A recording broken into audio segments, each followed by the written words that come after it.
ሰላናቲዮ ስኬትን በትጋት ብዙ ሴቶች የሚረገጡት ለምንድን ነው? ሴት ልጅ በኢኮኖሚ ራሷን መቻል አለባት። ሙስሊም ሴት እኔ ግንበኛ መሆን አለባት ብዬ አላምንም። ሴት ልጅ ሴትነቷ ብቻ ውብ ነው። ውበት የእውነት ቢዩቲ የሚገለጠው ከዚህ ጋር የትውልዳችን መውደቅ ምክንያቱ ይቅርታ አድርጉልኝና ሴቶች ባለመማራቸው ለራሳችን ራህማ የለን። የተማረች ሴት አላህን የምታቅ ሴት የምታሳድገው ልጅ እመን የእውነት ልጅ keep yourself beautiful ራስሽን ውብ አድርገሽ አቆይ you're gonna have a good marriage I don't think so ወንዶች እኛ ወንዶች እንበልጣለን አይባልም በጣም በጥልቀት ካሰባችሁ እዚህ ምድር ላይ የማታውቁት ነገር ቢኖር እናንተ ራሳችሁ የሆነ ሰው ለምሳሌ በጣም ሁሉ ነገሩ ፐርፌክት ሊሆን ይችላል ለአንቺ ግን አይሰብሽም Yeah, I'm sorry. አንተ ቆንጆ ነው ማለት ሁሉም ሰው ይፈልጋል ማለት አይደለም. Who are you? ማን አንተ? በአደም ህይወት ውስጥ እኮ የአደም ትልቅ ስኬቱ ወድቆ መነሳት መቻሉ። ሚስቱን ያማልህ ወንድም خلاص ቻው ዝጋው ጨርሰናል በለው። የኛ ስኬት እነሱ ውስጥ ስለሆነ ያለው ይሄ ደስ እንዲላችሁ አይደለም ባይዘው እሺ።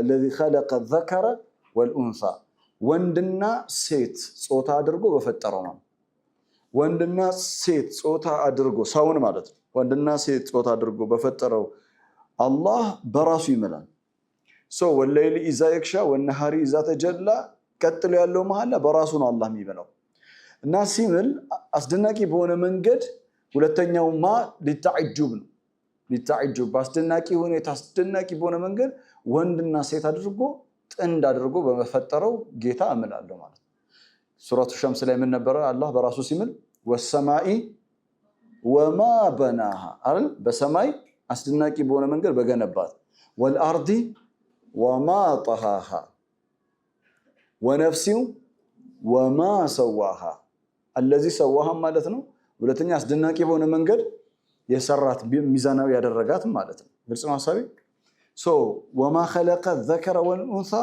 ወንድና ሴት ጾታ አድርጎ ባስገራሚ መንገድ በፈጠረው ጌታ አምላለው ሱአል ሙሐመድ ጀደል ከሌሊትና ከቀን በኋላ ስለ ሁለት ተቃራኒ ጾታ ስለ ሰው ልጅ ሱረቱ ነብእ ምዕራፍ 78 ነው ይሄ ሐሳብ የጀመረው አማ ጁዝ ውስጥ እሱ ምንድነው وخلقناكم أزواجا we created you in binaries we created you in binaries ባይነሪ አድርጌ ፈጥራቸዋለሁ ብላ ጥንዶች አድርጌ ሁለተኛው ወخلقناكم أزواجا ሶሳይቲ ማህበረሰብ ኮሚኒቲ አድርገ ሌሊትና ቀን ሁለት ተቃራኒ ነገሮች ናቸው completely different opposite ነገር ናቸው ሌሊት ሌላ ነገር ነው ቀን ሌላ ነው ብርሃን ሌላ ነው darkness ሌላ ነው ከዛ ሁለት ተቃራኒ ሁሉ ነገራቸው ተቃራኒ የሆነ ሁለት ፍጥረታቶች ወንድና ሴት በህይወቴ እዚህ ምድር ላይ ከሚያስገርሙ ነገሮች መካከል ወንድና ሴት ተስማምተው መኖራቸው እጅግ በጣም ነው የሚገርመኝ صدق الله العظيم ومن آياته أن خلق لكم من أنفسكم أزواجا ومن آياته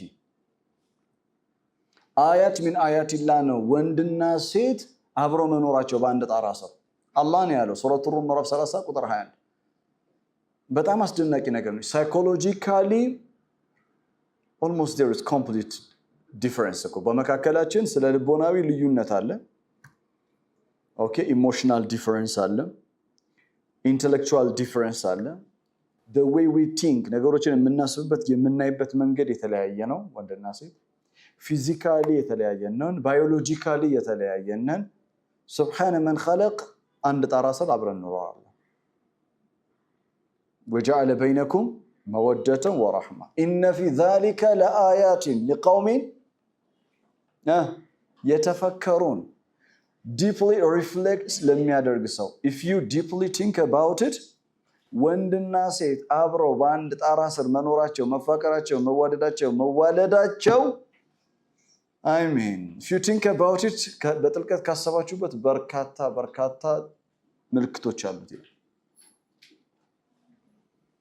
ስለ ሰው እንነጋገር ጥቂት وما خلق الذكر والأنثى አስደናቂ መሆኑ ለመረዳት እሱ ምንድነው ለምሳሌ እኔ ኻሊድ እባላለሁ አንቺ ራህማ ትባያለሽ ሐያት ሩቂያ አህመድ መሐመድ ኢላዲ እያንዳንዳችሁ ስለ ራሳችሁ በጣም በጥልቀት ካሰባችሁ እዚህ ምድር ላይ የማታውቁት ነገር ቢኖር እናንተ ራሳችሁ በጣም ማናውቀው ነገር ቢኖር በነገራችን ላይ ራሳችን ነው። ስለ ብዙ ነገር ኢንፎርሜሽን አለን። we got information አይደል? በቲክቶክ ኢንፎርሜሽን እናገኛለን፣ we read እናነባለን ምናምን but ራሱን ካሜራውን የሁላችንም ካሜራ ውጭ ነው። it's outward ነው። we look outside አይደል? ግን ኢንወርድ የሆነ ካሜራ የለንም። ኢላ መን ረሒመ ረቢ ማለት ነው። ያደላቸው ሰዎች ኢንወርድ ካሜራ አላቸው፣ ራሳቸውን ያሉ እና ራስን ስታይ በጣም የሚያስደንቅህ ነገር ምን እንደሆነ ታውቃለህ? እዚህ ምድር ላይ አንተ የማታምነው ሰው የሚሆነው ራስህን ነው። ሃው ሱብሓነ መን ኸለቅ የሰው ልጅ ሐሳቦቹ ኤቭሪ ሚኒት የሚቀያየር ነው። በሰዓታት፣ በቀናት፣ በሳምንታት፣ በወራት ስሜቶቻችን ይቀየራል። our ኢሞሽን ይቀየራል። our way of thinking ይቀየራል። የዛሬ ዓመት በጣም የምትጣያት አይንሽን ላፈር የምትያት በሚቀጥለው ዓመት ምን እንደነካሽ አይታወቅም። እንዳንቺ አፍቃሪ የለም። እንደሷ ጥሩ ሰው የሚታይሽ የለም። ምን ነካሽ? ምንድነው? what happened to you? yeah right አንተ ጠዋት ማታ በሰላም ነው ያደርከው። ምንም የረበሸ ነገር የለም። ምንም የሥራ ጉዳይ የለብህም፣ የቤተሰብ ጉዳይ የለብህም። ፈሊላሂ አልሐምድ በሰላም ተኝተህ ተነስተሃል። ጠዋት እንደተነሳ ነገር ነው ያለ ነገር ማን ተሸክሞ ያኖራል? ማን ያንተን ነገር ማን ይታገሳል? ተጸብጸብ ይልሃል። ራይት የሰው ልጅ ኢሞሽኑ ኦል ዘ ታይም የሚቀያየር ነው። ፍላጎቱ የሚቀያየር ነው። የዛሬ ዓመት ምናምን የማትፈልጋቸው የነበሩ ነገሮች አሁን በጣም የምትፈልገው እነሱን ነው። እኔ ገጥሟቸው ያቅም እኔ ለዚህ ጉዳይ ብዙም ቦታ የለኝም ብላችሁ ያንገበገባችሁ ነገር you cannot believe yourself. you have to check all the time. ለዛ ነኝ እናንተ እኔ እከዲት ነኝ ስትይ ለራስሽ ስሜትሽን ነው ስሜትህ ነው እከለ ያሰኘ አእምሮህ ነው ስለ ልቦና ነው ስነ ምግባርህ ነው ቋሚ የሆነ ፐርሰናሊቲ ማንነት ነው። it's very complicated matter. ነገሩን ኮምፕሊኬትድ ማድረግ አይደለም። አሁን እኔ ዋናው ቁም ነገር ልለ የፈለኩት ነገር በጣም ትልቅ ነገር ሌሰን እንድንወስድ ነው። እኛ ራሳችንን በጥልቀት ካላወቀን ፉሊ ራሳችንን መረዳት አንችልም። ራሳችንን በጣም መረዳት ስላልቻልን ብዙ ጊዜ አይታችሁ ከሆነ ለራሳችን ረህማ የለንም። ጨካኞች ነን በራሳችን ላይ። ለራሳችን የምንነግረው ነገር በጣም የተሳሳተ ነገር ነው። ሁሉ ጊዜ ኋላ እንደቀረን ነው የምንነግረው። ስናጠፋ በቀላሉ እንደማንማር አድርገን ነው ለራሳችን የምንነግረው። ለምን? ምክንያቱም ለራሳችን ያለን ቫልዩ ግምት በጣም የወረደ ነው። እውነት ለመነጋገር ለራሳችን ያለን ግምት የወረደ ነው። ወንጀል ብትሰራ ወንጀል ላይ ብትወድቅ በቃ ከአላህ ጋር እስከ ዘላለሙ እንደተቆራረጥ አድርገህ ነው የምታስበው። ለሸይጣን በጣም ነው የሚመቸው። ሸይጣን ባይዘው እንድታስብ የሚፈልገው እንደዚህ ነው። ወድቆ መነሳት አለ የሚለውን ሐሳብ እንዲኖር አይፈልግም ሸይጣን። በአደም ህይወት ውስጥ እኮ የአደም ትልቅ ስኬቱ ወድቆ መነሳት መቻሉ። አደም ውስጥ መውደቅና መነሳት ነው ያለው። Please do not think that you are an angel. ራሳችሁን መላእክታዊ አድርጋችሁ አታስቡ። ኻሊድን መላእክታዊ አድርጋችሁ አታስቡ። ውጭ ያሉ ሰዎችን መላእክ አድርጋችሁ አታስቡ። እኛ ሰዎች ነን። ሰዎች ስተት አለበት። ሰው ዳርክ ሳይድ አለበት። ሰው ኢዛ ተጀላ አለው፣ ላይት ሳይድ አለው። እነዚህ ምን ይላሉ? ይፈራረቃሉ። ሌሊትና ቀን እንደሚፈራረቀው ያንተ ጨለማና ብርሃናዊ ማንነትህ ይፈራረቃል። እና you have to learn to forgive yourself. ራስን ይቅር ማለት ራስሽን ይቅር ማለት መልመድ መቻል አለብሽ። ከወንድና ከሴት ማን ይበልጣል ብዬ ጠይቄያችሁ ነበር። እሱን ጥያቄ ዛሬ መልሷል። እኔ ነው መልሰው። እናንተማ ሰማ አየዋችሁ እኮ እናንተማ አየዋችሁ። ጦርነት ነው ያስነሳችሁት እናንተ። ትልቅ ላነሳላችሁ የፈለኩት ነገር አላህ ጨለማና ብርሃንን ወለይሊ ዘይክሻ ወነሃሪ ኢዛ ተጀላ ብሎ ኢንስታንቲኒየስሊ ወዲያውኑ ምንም አያ ሳይገባ ቀጥሎ ወማ خلق الذكر والانثى አለው። ለምንድን ነው? ምክንያቱም ወንድና ሴት የሚለው ወንድና ሴት የኛን ጾታ መገለጹ ከሌሊትና ከጨለማ ጋር ዳይሬክት ሪሌሽንሺፕ ስላለው የመጀመሪያ ልነግራችሁ የምፈልገው ነገር ወንድም ሴትም ራሳችንን ይቅር ማለት መለማመድ መቻል አለብን። ለምን? ወለይሊ ኢዛ የክሻስ ያለ ነገር ስለሆነ ተግባብተና ራሳችንን ይቅር ስንል ሙቭ ኦን ማድረግ እንችላለን። ሌላውንም ይቅር ማለት ስንችል ሙቭ ኦን ማውን እንችላለን፣ ወደፊት መራመድ እንችላለን። ሁለተኛውና ዋነኛው ወለይሊ ኢዛ የክሻ ወነሃር ኢዛ ተጀላ ወማ ኸለቀ ዘከረ ወልኡንሳ በዋነኝነት ይዛችሁ ለምትሄዱት ዛሬ ቤት ከወንድና ከሴት ማን ይበልጣል ብዬ ባለፈው ጠይቄ ከባድ ጦርነት ነው የተነሳው። ጦርነቱ በእውነት ለመናገር ደስ ይላል። ለሌላ ጊዜ ከወንድና ከሴት ማን ይበልጣል ተብሎ ሲጠየቅ ሴቶች እኛ ሴቶች ነው አይባልም። ወንዶች እኛ ወንዶች እንበልጣለን አይባልም። ከወንድና ከሴት ማን ነው የሚበልጠው ተብሎ ጥያቄው ራሱ ስህተት ነው። ልክ ምን ማለት ነው? ከሌሊትና ከጨለማ ማን ይበልጣል ብሎ እንደመጠየቅ ነው። ያ ወለይሊ ኢዛ የክሻ ወነሃር ኢዛ ተጀላ ብሎ የነገረን እኮ መጀመሪያ ለዛ ነው። ወማ ኸለቀ ዘከረ ወልኡንሳ ሌሊቱ ማን ነው ብላችሁ እንዳትጠይቁኝ፣ ወንድ ወይስ ሴት አደራ። እስናት አባውት ማን ነው ወንድ ማን ነው ጨለማ ማን ነው አይደለም። እሺ እስናት the point is ወለይሊ ኢዛ የክሻ ወነሃር ኢዛ ተጀላ ወማ ኸለቀ ዘከረ ወልኡንሳ እነዚህ ሁለት ክስተታቶች የተፈጥሮ ክስተት ናቹራል ፊኖሜና ሌሊትና ጨለማ የሚባሉ ኮምፕሊትሊ ዲፈረንት ናቹራል ፊኖሜና ናቸው። ሁለቱም ፍጹም የተለያዩ የተፈጥሮ ክስተት ናቸው። እውነት አሰት ጨለማ ብርሃን በምንም አይገናኙም። ልክ ወንድና ሴት በሁሉ ነገር እንደሚለያዩት ሳይኮሎጂካሊ፣ ኢሞሽናሊ፣ ፊዚካሊ፣ ባዮሎጂካሊ በሁሉ ነገር እኛ ወንዶችና ሴቶች እንደሚለያዩ ሁላ እኛ እንደምንለያየው ሁላ ወንድና ሴት ሌሊትና ቀንም ልክ እንደዛው የተለያዩ ናቸው። ጨለማና ብርሃን የተለያዩ ናቸው። ሆኖም ግን ጨለማና ብርሃን ሌሊትና ቀን they work together for the greatest purpose. They work together for the greatest purpose. Greater purpose በለው ለታላቅ ዓላማ በጋራ ነው የሚሰሩት። ወላሁ ሱረቱ ሙዘሚል ምዕራፍ 73 ቁጥር 20 ወላሁ يقدر الليل والنهار ما معنى يقدر الليل والنهار ሌሊትና ቀንን ፕሪሳይስሊ ካልኩሌት አድርጎ አላህ ያፈራርቃቸዋል። ሌሊትና ቀን ካልኩሌት አድርጎ ፕሪሳይስሊ ምን ያደርጋቸዋል? ያፈራርቃቸዋል። ወላሁ يقدر الليل والنهار ክሊር ቁርአን ለሸምሱ ينبغي لها أن تدرك القمر ወለለይሉ ሳቢቁን ነሃር ሱረቱል ለይል ወለለይሉ ሳቢቁን ነሃር ወኩሉን ፊ ፈለኪን የስበሑን ሌሊቱ ፀሐይ ጨረቃን አትቀድምም። በሌላ አባባል ጨረቃ ፀሐይ አትቀድምም። ሌሊቱ ቀኑም ሌሊቱን አይቀድምም። ሁሉም መጀራት ፍሰማዋት በሰማይ ያሉ ፕላኔቶች በአጠቃላይ በራሳቸው ምህዋር ላይ ይሽከረከራሉ። ያ ማለት ሁሉም ፕላኔት የራሱ ሚና ይጫወታል። ሌሊትና ቀንም ልክ እንደዚሁ ሌሊትና ቀን ብርሃንና ጨለማ የሚባሉ የተፈጥሮ ክስተታት የሚጫወቱት የራሳቸው የሆነ ድርሻ አላቸው፣ ሚና አላቸው። ጨለማ የምትጫወተው ሚና አለ፣ ብርሃን የሚጫወተው ሚና አለ። እናም they work together በጋራ ነው የሚሰሩት፣ በህብረት ነው የሚሰሩት፣ በአንድነት ነው የሚሰሩት። እና በጣም ታላቅ የሆነውን የሰው ልጅ የሚባለውን ፍጡር ሰርቭ እያደረጉት፣ ታላቅ የሆነውን ፍጡር የሰው ልጅ ምን እያደረጉት ነው? ሰርቭ እያደረጉት ነው፣ እያገለገሉት። ማን? ብርሃንና ጨለማ። አሁን ኢማጂን በቃ ከዚህ በኋላ ጨለማ የሚባል ነገር ባይመጣ ለ6 ወር እኛ ሀገር አሁን የሚያምር ፀሐይ ያለው እንደዚህ ቢቀጥል አሜን ክሬዚ ነው የምንሆነው። ጨለማ ብቻ ቢሆን ሳይኮሎጂካሊ በጣም ነው የምንጎዳው።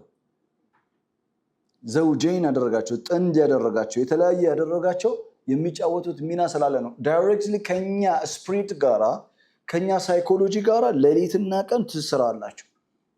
ልክ እንደዚሁ ካንቺ ስፒሪት ጋራ ካንቺ ሳይኮሎጂ ጋራ ከእኔ ወንዱ ሳይኮሎጂ ጋራ ስፒሪት ጋራ ምን የሚያደርግ ሰው አለ? ማች የሚያደርግ ተመሳሳይ ጾታም በጓደኝነት ደረጃ ለጋብቻ ተቃራኒ ጾታ ነው። የሆነ ሰው ለምሳሌ በጣም ሁሉ ነገሩ ፐርፌክት ሊሆን ይችላል፣ ለአንቺ ግን አይሰብሽም። I'm sorry. It doesn't work out. አንዳንድ ሰዎች አሉ እኛ ቆንጆ ነን ብለው ሁሉም ሰው የሚፈልጋቸው አድርገው የሚያስቡ የታመሙ ወንዶችና ሴቶች አሉ። በሽታ ይሄ በነገራችን ላይ በሽታ ነው። በጣም ቆንጆ በሽታ ማለት ቆንጆ አይደለም ግን ትክክለኛ በሽታ። ባይዘው እኔ ሪያሊቲን ዲናይ የሚያደርግ ሰው በጣም ነው የሚደብረኝ። አንተ ቆንጆ ነው ማለት ሁሉም ሰው ይፈልጋል ማለት አይደለም። who are you? ማን አንተ? ወለይሊ ኢዛ የክሻ ወነሃር ኢዛ ተጀላ ወማ ኸለቀ ዘከረ ወልኡንሳ ወንድና ሴት አላር ያለበት ምክንያት ዋናው ዓላማው ምንድነው? ሌሊትና ቀን የተለያዩ ናቹራል ፊኖሜና ናቸው፣ የተፈጥሮ ክስተት ናቸው። ብርሃን ሌላ ነው፣ ጨለማ ሌላ ነው። ኮምፕሊትሊ ተቃራኒ ናቸው። ነገር ግን ኢን ሃርሞኒ በጋራ ሆነው they work for the greater purpose ታላቅ ዓላማን ግን ሰርቭ እያደረጉ ነው። እሱም እኔ እናንተ የሰው ልጅን እንስሳን ሰርቭ እያደረጉ ነው፣ እያገለገሉ ነው። ሁለቱ ተቃራኒ የተፈጥሮ ክስተታት ወንድና ሴት ያለው ወንድና ሴት በአካልም ፊዚዮሎጂካሊ፣ ባዮሎጂካሊ፣ ሳይኮሎጂካሊ፣ ኢሞሽናሊ ሁለቱ የተለያዩ ፍጥረታት ሆነው ሲያበቁ ነገር ግን ሁለቱ አንድ ላይ ለታላቅ ዓላማ የተፈጠሩ ፍጥረት ናቸው። ሁለቱ በጋራ የሚሰሩት ትልቅ ነገር አለ። እሱ ምንድነው? የአላህ አማና አለ። ኦኬ፣ በወንድና በሴት አማካኝነት በሚደረግ ግንኙነት በቅዱስ ጋብቻ የሚፈጠሩ ልጆች አሉ አይደል? ጨለማና ብርሃን በጋራ ሆነው ሰውን እንደሚያገለግሉ ሁሉ እኛ ምድር ላይ ያለው በነገራችን ላይ ማንኛውም አንተ ባዕድኩም ሊባዕድ ከፊሉ ለከፊሉ የሆነው በወንድና በሴት አማካኝነት ወንድና ሴት በመኖሩ ነው። ስለዚህ ሁለት ተቃራኒ ነገሮች ማን ይበልጣል አይባልም። የሚወዳደረው ተመሳሳይ የሆኑ ነገሮች ብቻ ናቸው። ተግባብተናል? ስለዚህ ከዚህ በኋላ ከወንድና ከሴት ማን ይበልጣል ብትባል ሁለቱም የተለያየ ሚና አላቸው እንጂ እኛም እንበልጣለን ብለህ የበቀደመው አይነት የዓለም ጦርነት ባታስነሳ ለማለት ነው። ወደ እንትናችን እንመለስ። ስለዚህ አሁን ቀን ሚና የምትጫወተው ሚና አላት፣ ሌሊት የምትጫወተው ሚና አላት። ልክ እንደዚሁ ወንድና ሴት ይህን እናንተ ሰፋ አድርጋችሁ ማሰብ የእናንተ ድርሻ ነው። አራተኛው አያ ላይ ይዣችሁ እመጣለሁ። ባይዘዌ እንግዲህ የሌሊት ሚና የምትጫወተዋ ማናት? ሴት ናት ወይስ ወንድ ነው? የቀንስ ሚና? ሁለቱም በእኔ እምነት ሴት የቀኑም የሌሊቱን ሚና የምትጫወት ናት፣ ወንዱም የቀኑም የሌሊቱን ሚና ይጫወታል። ምሳሌ ጨለማ ምን ብለናል? ጨለማ ይሸፍናል ብለናል ላስት ክላስ ላይ ትዝ ይላችኋል። ሚስት የቤቷን ነገር የባሏን ነገር ወልሐፊዚነ ሊልገይብ ይላል ቁርአን። ገይብ የሆነ ነገር ሰታሪ ናቸው ይላል ሴቶች። ማንኛውም ሴት በስልክ ደውላ በተለይ አዲስ ሙሽራ ከሆነች ስለ ባሏ ጫማ ርዝመት ደውላ የምታወራሽ ከሆነ የካልሲ ውፍረትና ቅጥነት የምታወራ ከሆነ ዝም ብለሽ አንቺ ወላሂ ሊዛይክሻ የምትቀሪላት። እሺ፣ የባልና የሚስት ጉዳይ በጣም እዚህ ውስጥ መግባት አልፈልግም፣ ግን በፍጹም ሚስት ማድረግ የሌለባት ነገር፣ በፍጹም ባል ማድረግ የሌለበት ነገር፣ በፍጹም ማሳሳት የሌለባቸው ሁለቱ ስለ ራሳቸው ፐርሰናል ጉዳይ ስለ ሁለቱ ሌላ ሰው መስማት የለበት።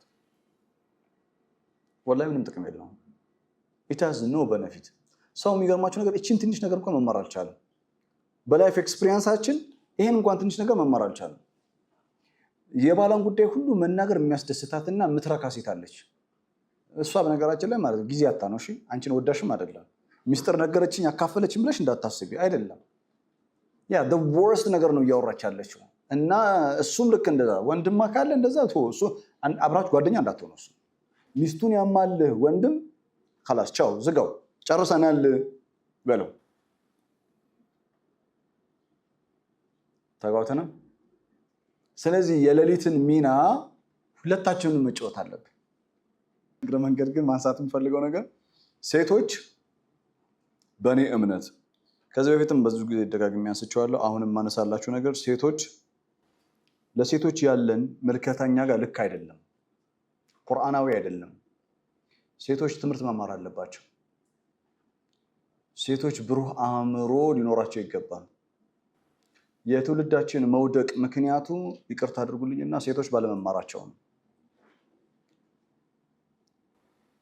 የተማረች ሴት አላህን የምታቅ ሴት የምታሳድገው ልጅ እመን የእውነት ልጅ ነው። ትውልዳችን እንዲሻገር ካስፈለገ ሴቶቻችንን ማስተማር ግዴታችን ነው። የኛ ስኬት እነሱ ውስጥ ስለሆነ ያለው ይሄ ደስ እንዲላቸው አይደለም። ባይዘው እሺ፣ ሴቶች ሪያሊቲ ነው፣ እውነታ ነው፣ የተዘነጋ እውነታ ነው። የተወሰነ ነገሮች ሴት ልጅ ካወቀች ለተወሰነ ምናምን እስከዚህ ነው ተብሎ ገደብ አላት። ኖ ወለይሊ ኢዛ የክሻ ወነሃሪ ኢዛ ተጀላ። ሴት የምትጫወተው ትልቅ ሚና አላት። እኔ መሙላት የማልችለውን ነገር ልጆቼ ላይ መሙላት የምትችለው ባለቤቴ ናት፣ እናታቸው ናት። እናታቸው መሙላት የማትችለውን ነገር እኔ ነው መሙላት የምችለው። ሴት ልጅ መማር አለባት፣ ማወቅ አለባት። እኔ ይቅርታ ይደረግልኝና አሁን ባለንበት ዘመን ላይ አንድ ሙስሊም ሴት እኔ ግንበኛ መሆን አለባት ብዬ አላምንም። ግንበኛ ማለት ኢንቨስት የምታደርገው ራሷ ላይ ብቻ ነው። all the time መስታወት ላይ ናት። all the time she is just taking care of herself። እንዲህ ቁጭ ብሎ መማር የለም፣ ቁርአን መጽሐፍ ማንበብ የለም፣ አእምሮ ማስፋት የለም። እኔ ቆንጆ ከሆንኩኝ that's enough for my ትዳር። so keep yourself beautiful። ራስሽን ውብ አድርገሽ አቆይ። you gonna have a good marriage። I don't think so። አይመስለኝም። ካላመናችሁም በዙሪያችሁ ያለውን ላይፍ ተመልከቱት። እኔ ከሰማይ አውርጄ አላወራም፣ ከምድር ቆፍሬ አይደለም ማውጣው።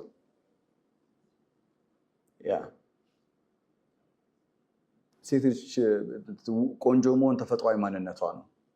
ሴት ልጅ ሴትነቷ ብቻ ውብ ነው፣ ሴትነቷ ብቻ።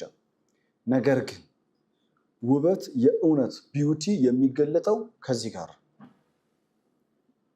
የምታነብ ሴት፣ የምታስተውል ሴት፣ የምትናገረውን ጠንቅቃ የምታውቅ፣ ዓላማዋን የምታውቅ። ብዙ ሴቶች የሚረገጡት ለምንድን ነው?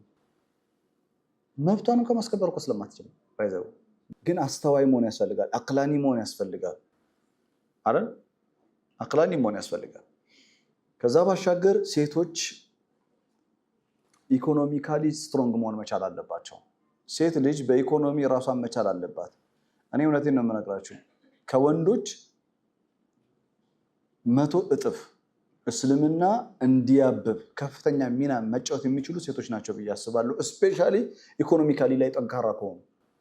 ሴት ልጅ ዲኗን ለማገዝ ዲኗን እንዲያብብ ለማድረግ ወደኋላ የምትለው ምንም ነገር የላትም።